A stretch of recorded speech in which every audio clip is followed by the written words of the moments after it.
Champions trophy తుది పోరు చివరి అంకానికి చేరింది. ఇవాళ టీమిండియా కివీస్ జట్లు ఫైనల్లో తలపడుతున్నాయి.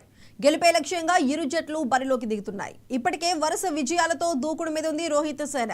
ఫైనల్ మ్యాచ్లో కూడా సత్తా చాటుతుందని ఫ్యాన్స్ ఆశపడుతున్నారు. ఫైనల్ కోసం దుబాయ్ ఇంటర్నేషనల్ క్రికెట్ స్టేడియం సర్వాంగ సుందరంగా ముస్తాబైంది.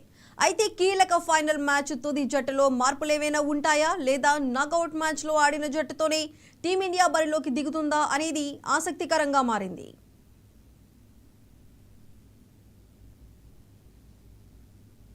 కొన్ని రోజులుగా క్రికెట్ ప్రేమికులను ఆకట్టుకున్న ఛాంపియన్స్ ట్రోఫీ కొద్ది గంటల్లో స్టార్ట్ కానుంది.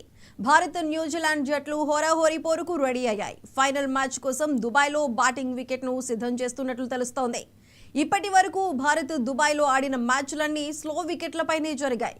దీంతో టీమిండియా 4 స్పిన్నర్లతో బరిలోకి దిగింది. అయితే ఫైనల్ మ్యాచ్లో పిచ్ బ్యాటింగ్కు కాస్త అనుకూలిస్తుందని 280 నుంచి 300 రన్స్ ఈజీగా చేయొచ్చని చెబుతున్నారు ఎక్స్పర్ట్స్.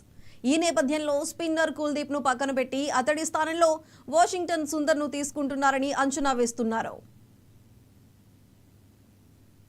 గత 2 మ్యాచ్ల్లోనూ ఇతర స్పిన్నర్లతో పోలిస్తే కుల్దీప్ కాస్త ఎక్కువ పరుగులు ఇవ్వటమే కాకుండా వికెట్ల వేటలో కూడా వెనుకబడ్డాడు. అలాగే ఫీల్డింగ్ విషయంలో కూడా ఇబ్బందులు ఎదుర్కొంటున్నాడు. దీంతో బ్యాటింగ్, బౌలింగ్ చేయగలిగే వాషింగ్టన్ సుందర్ను తీసుకోవాలని మేనేజ్మెంట్ భావిస్తోందట.